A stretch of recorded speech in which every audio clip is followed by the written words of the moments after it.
حمدا لمن هداني لسنة العدنان محمد المختار وسيد الأطهار.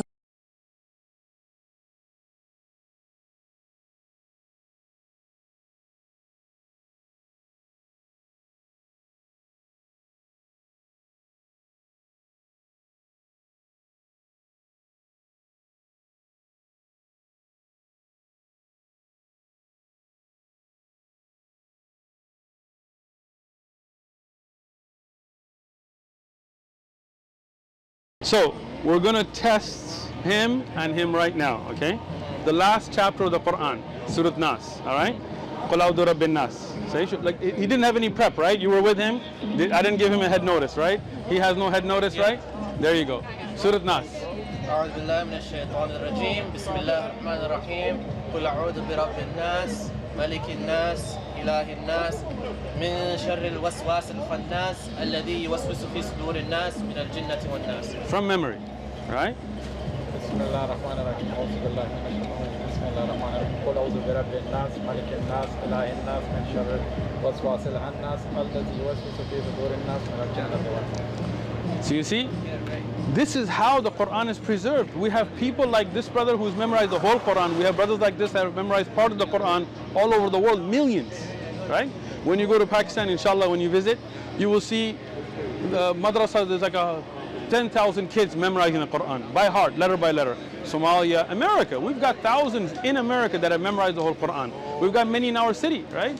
Every Ramadan, when we have the prayer, we have people like him who lead the prayer from memory. The whole Quran, right?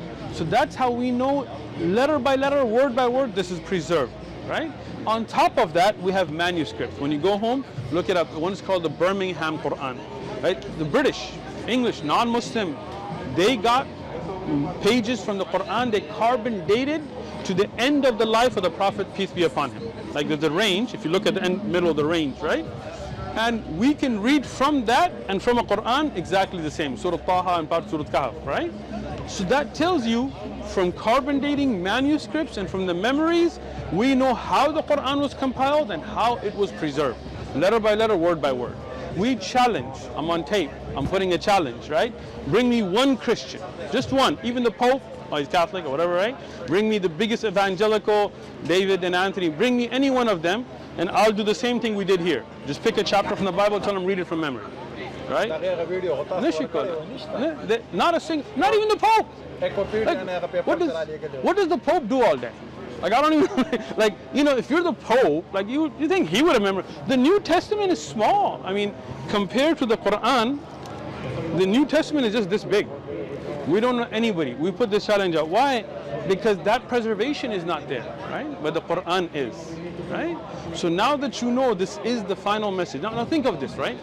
The Prophet Muhammad, peace and blessings be upon him, he couldn't read or write, right? He couldn't, and there are many things in the Quran. I'll show you a couple just for fun.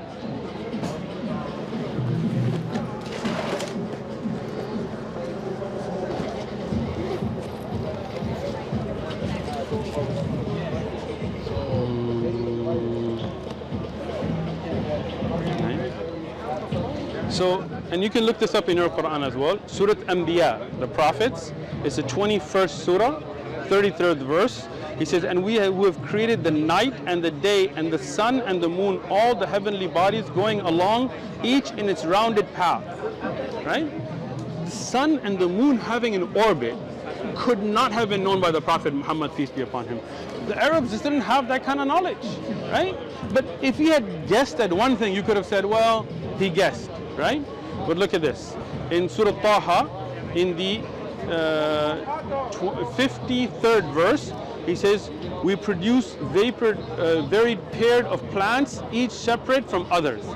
The fact that plants had gender, they're male and female and so on, was not known to the Arabs of the time, right? So let's say he guessed at two things and he got it right, right?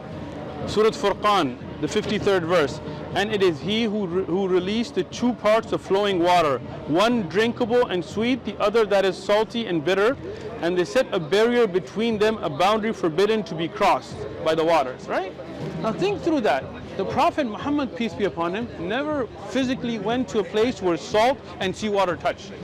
So how would he know this? It's not like he had textbooks. They had no schools and universities, right? How many guesses can you make and be right every time, right?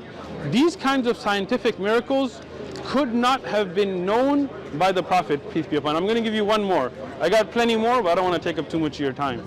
So here in Surah Hamim Sajda, this is the 11th verse. Then he directed himself over the heavens when they were still like smoke.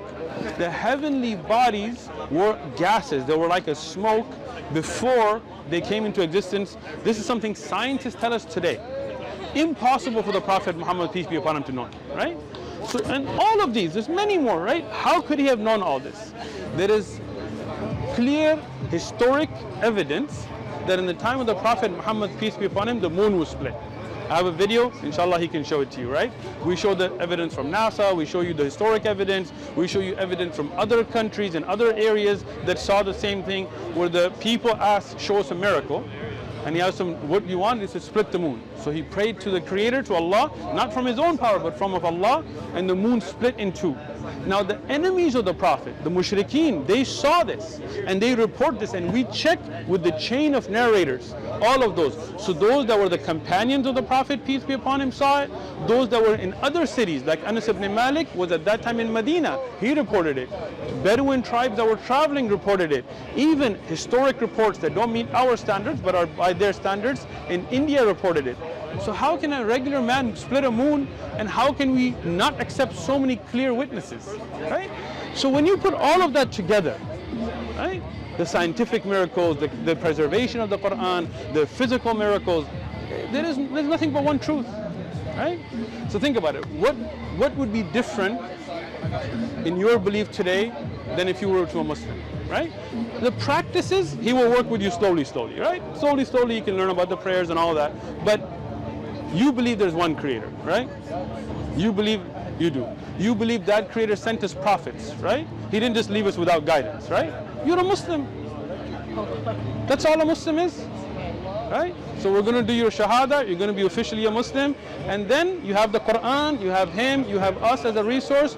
We will go through each thing step by step. All the different practices and things. You have a wonderful example of a husband with you, he will teach you. But today, you're a Muslim. All right? All right, so I'm gonna, brothers, so we have Shahada, right? So, nothing is changing except that now you have professed the belief that you have inside. All right? So now everything that Allah has ordained in the Quran is obligatory on you. What are those?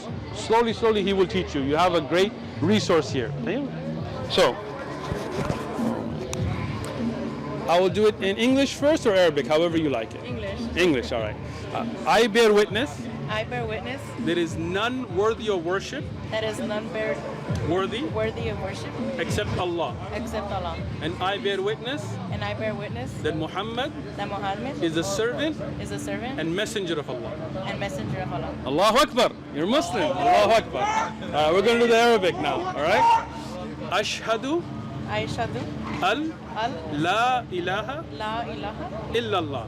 illallah Illallah. illallah Wa ashhadu wa hashtadu anna anna Muhammad Muhammad abduhu abduhu wa rasuluh. wa rasuluhu. Allahu Akbar. That's it. Allahu Akbar. You're Muslim, right?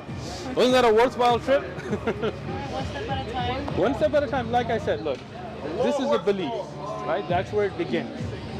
Islam begins with aqidah, the belief.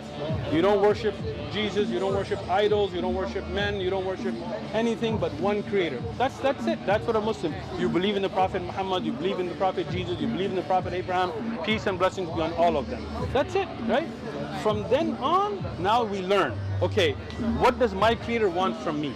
He wants me to pray. Aslama, I submit. How do I pray?